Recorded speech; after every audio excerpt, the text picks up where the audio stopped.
Hey guys, welcome back to the channel. Today I'm going to show you how you can go about getting your very own Fathom Dweller mount. I would suggest getting this mount in the next 2 weeks if you haven't gotten this already, as the world quest over here, the rewards change out every 2 weeks, and from what I gather, there's been really bad RNG for this mount, and the last time this mount was seen as a reward for this world quest was almost a year ago. In order to see this world quest, there are a few prerequisites, such as having the achievement Uniting the Isles. If you don't have this achievement already, the starting NPC is Archmage Kadar in Dalaran, and this quest line will ultimately unlock world quests for you. If you already have this, your starting point will be Broken Shore, and you'll need to speak to Drak'thul, who is on the edge of the Broken Shores, kind of lounging around. You'll speak with him until he tells you to go away, and then after speaking with Drak'thul, once the conversation ends, you'll need to go to a cave that's located right over here, and at the back of this bone cave there is a little mound of dirt at the back right hand side that you'll interact with in order to get the weathered relic.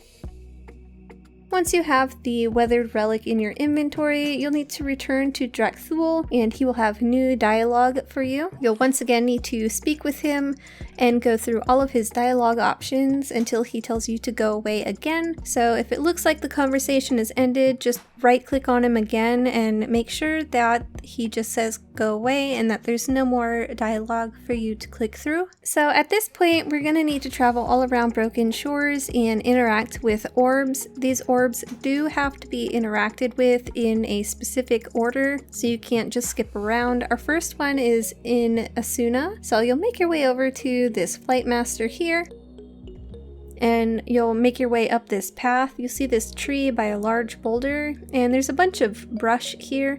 You'll simply jump down, and there's actually a little cave hidden beneath all of this. You might have to move around a little bit in order to fall in, but it is there, and you'll make your way all the way to the back, and you will find your first orb located right next to this little fountain there.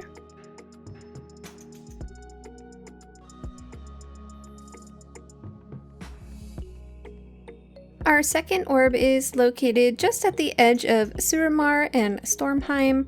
This is the closest flight master to it, and we'll just travel up this path right next to the flight master and go towards the end. And you can see where the zones start to change. There's a bunch of red trees around. It's actually going to be the topmost left-hand side tree before you enter into Stomheim, and you can see there's a little cave hidden in there with a boss. Try to sneak around this boss if you can. As fast as you kill him, he will respawn and aggro on you again, which will make it really hard to interact with the orb that's located at the back left of this little cave here. Once you've interacted with it, just make your way out and run away. Our third orb is located in Val'sharah, so we're going to take this flight path from Azsuna, and it is super close to where this orb is located, and you'll just travel along the coast at the very edge of the zone, and there's a tree with a glowing orb and some red flowers at the base. So you can see here, this is the coast, and there's a bunch of tents at the end of it. So if you see these tents here, you're in the right spot. Just head over here, and like I said, this is the only tree that's got little red flowers at the bottom of it and this glowing blue orb. So you just make your way towards the back, and you can see all this brush again. You'll just head down into the cave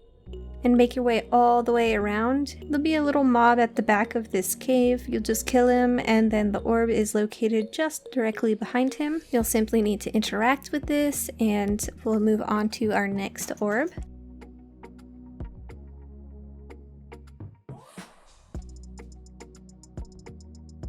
So our fifth orb is located over here, just off of the coast of Broken Shore, and this one is actually located in a cave past the fatigue line underwater. Once you get in the cave though, you'll be back within the fatigue line, so you'll be safe. You can see my coordinates here just above my chat screen, and you'll just dive down and you'll see these large, jagged, paler colored looking rocks. Swim down to those, and you'll go over the tip of them, and the cave is actually just beneath this.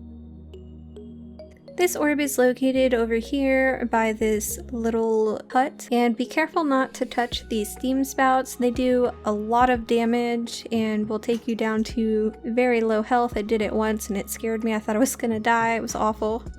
Our 5th orb is located in Azsuna. This is the closest flight master to it. We're going to be heading towards this crystal basin area. You can see all the crystals. Towards the very end, you'll see a couple of trees that are littered with them, and see a tiny little cave entrance. You'll make your way down, and once you enter the cave, you'll see the orb laying by a couple of rocks, and it's kind of wrapped up in this stone casing. So you'll just interact with that, and then we'll head on to our 6th orb. Our next orb is located in Stomheim. This is the closest flight master that I had. If you have the Shield's Rest Flight Master, take the flight out to Shield's Rest. That's closer to Argus. This was the closest flight master that I had towards this orb's location. This orb is also located underwater. You'll see a bunch of rocks sticking out of the water. If you see this, you're in the right spot, so just dive down and swim towards the left-hand side. There should be a toothless great white shark that floats around just above the entrance to our cave. It shouldn't attack you, but feel free to do so. Then you can just swim down and make your way into the cave. This orb is located in the center of all of these geysers that are shooting up. Once again, be careful, don't get hit by them. This is where I ran into one and almost died because they do quite a bit of damage, and you'll just simply interact with this one. Our next orb is located in the high mountain. We'll be making our way over to this flight master as it's very close once you've gotten towards that flight master, and we're right at the edge of this cliffside here, and there's a bunch of tents on top of the hill, and here's the map too. This is a general overlook. You can see we're right at the edge of this mountain.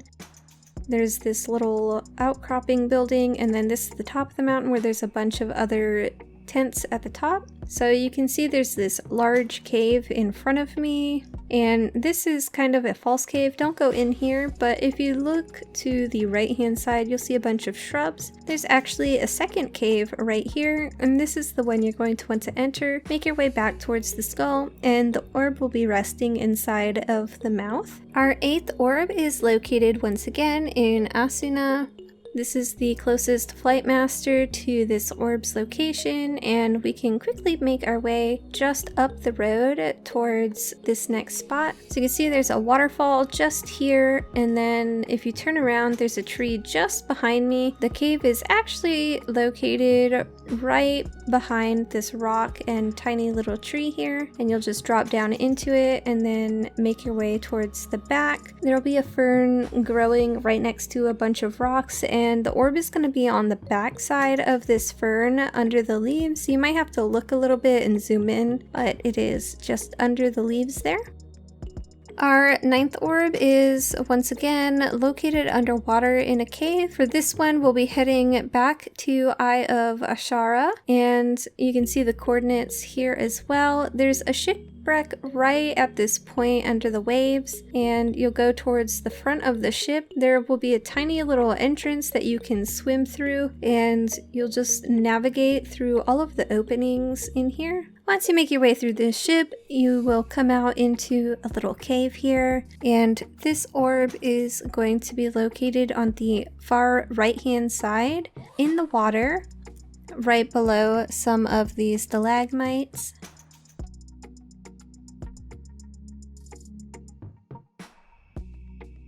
Moving on to our final orb, you'll head back towards Drak'thul, and he actually has the last orb that we need to interact with. So it'll be right on his desk. You'll right click on it. He'll have a little bit of dialogue that he'll speak to you about, and you should now have this world quest unlocked. So you can open up your map and zoom out, and then zoom into Eye of Azshara, and you'll see that this world quest is now available to you, and you can also check the rewards. So currently, at the time that I did this companion was available. This is the Hungering Claw. It's like a little tentacle. Pretty cute. And like I said, this reward resets every 2 weeks, and it is all RNG based on what the reward will be. So check it before you do it, and hopefully this guide was helpful to you. I'll see you guys next time. Bye!